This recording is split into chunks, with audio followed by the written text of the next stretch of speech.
Ir jau tā, ka jārēķina vienmēr, vai ne? Bet parasti tā taupīšana pie kā laba nenoved. Varbūt, ka viņš vairs nespēja apturēt un tik efektīvi strādāt, tāpēc profilaksei lietosim viņu biežāk, lai rezultāts būtu maksimāli labāks. Nevar tikai, viss, es neesmu ievērojis augu maiņu, tā tad es eju un smidzinu. Ir atkal viss komplekss.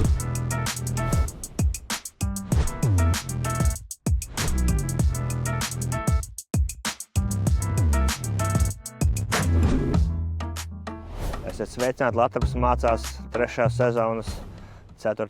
epizodē. Šodienas epizodes tēma ir T1, jeb ziemaskviešu pirmā apstrāde ar fungicīdiem. Bet kā pieņemt labāko lēmumu fungicīdu apstrādēji, to mēs šajā sērijā dosimies noskaidrot pie 2 lauksaimniekiem un apspriedīsim slimību aktualitātes patreiz kopā ar LBTU pētnieci. Pirmā fungicīda apstrāde ziemaskviešiem, jeb mēs saucam T1 no vārda treatment 1, ir, ka mēs lietojam fungicīdus ziemaskviešu stadijā sākot no 31.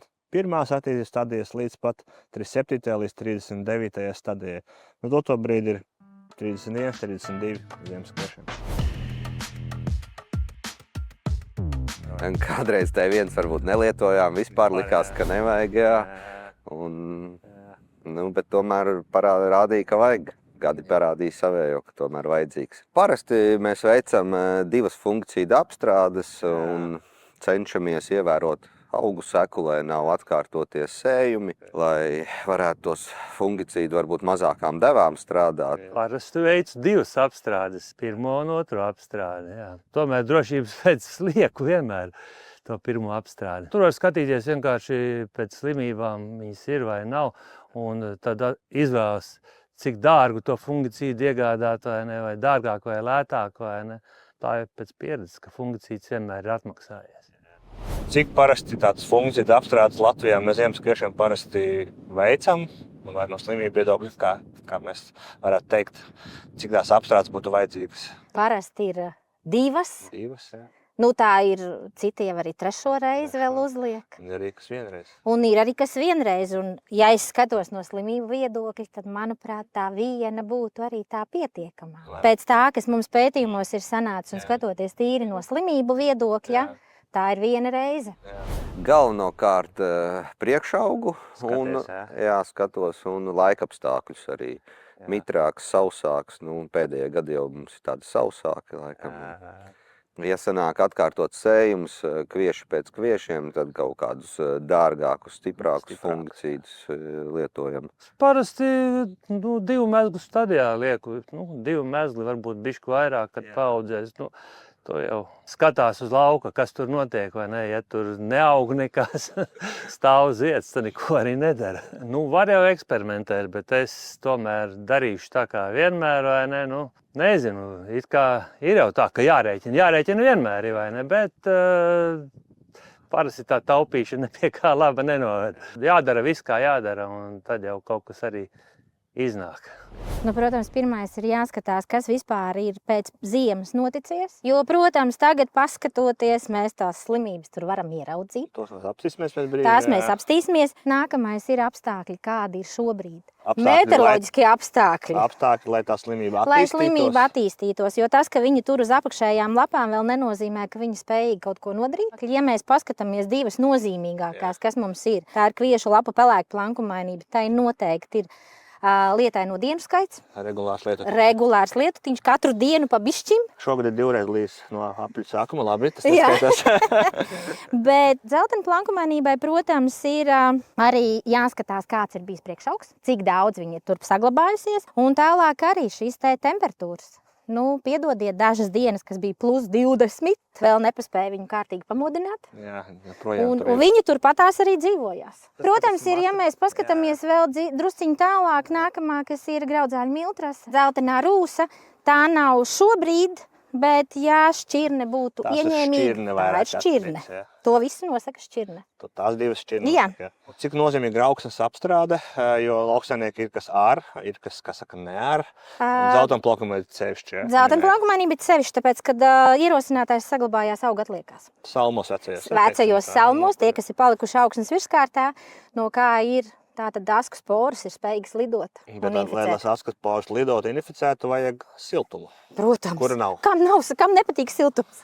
Un šobrīd arī paši kvieši neizskatās tādi, ka viņi būtu apmierināti ar esošajiem apstākļiem. Parasti uz lauku stūri aizvedu, saku, te ir tāpatās sēdz, mēslots, tikai nav miglots. Tas stūri nav trāpījis, tas miglots. Un tagad pasties, ja viss lauks būtu tāds, nu tāda būtu mūsu tā raža. Tur nekas nav, tur reņģeļi mati ir, vai ne? Nekā tur nav.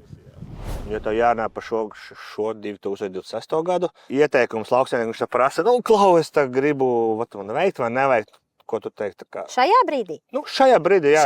Šodien rīt parīt aizparīt, jā. Nu, šajā brīdī skatoties. es teicu, ka mēs vēl gaidām. Mēs vēl gaidām. Mēs esam pacietīgi. Mēs esam pacietīgi, jo es saku, šeit ir viss komplekss kopā jāskatās. Nevar tikai, viss, es neesmu ievērojis augu maiņu, tā tad es eju un smidzinu. Ir atkal viss kompleksi, šķirne, augu maiņa, augsts apstrāde un meteoroloģiski apstākļi. Es varu aizmirst pateikt ar nedēļu starpību atkarībā no laika apstākļiem. Tā arī man ir skaidrs, ko es kurā mirklī darīšu. Nazīts līdzi ir, skatāmies galveno stiebru, kurš šam ceram ir. Mēģināsim noteikt, kas pa stadiju, ja?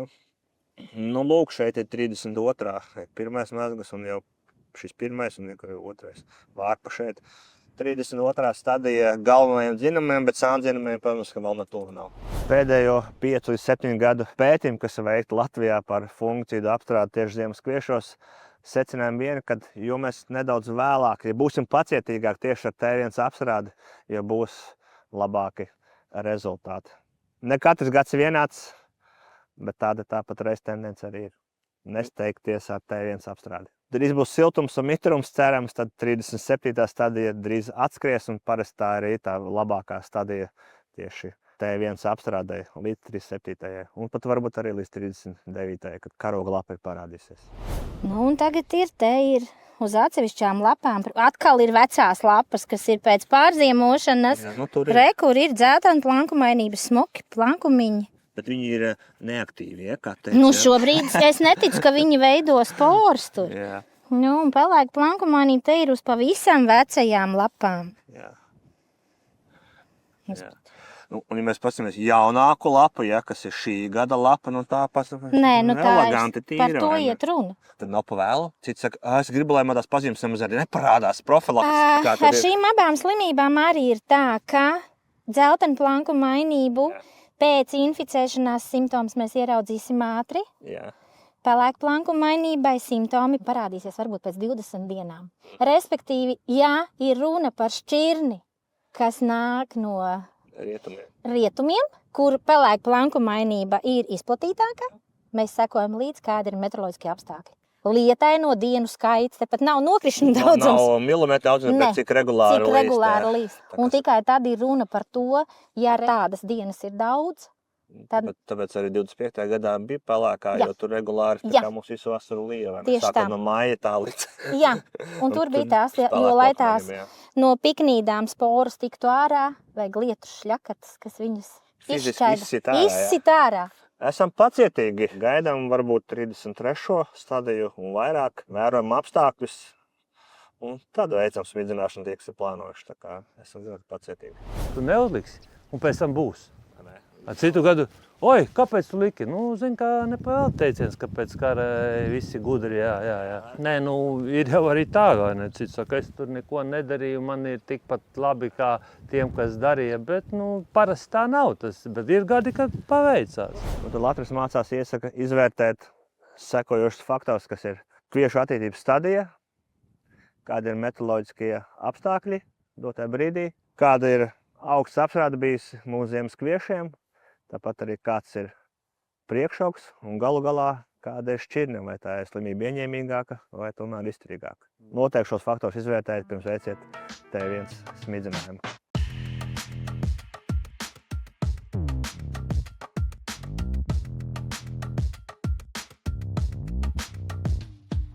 Ja šī epizode bija noderīga arī tev, tā noteikti būs noderīga arī kādam citam, tāpēc droši padalies.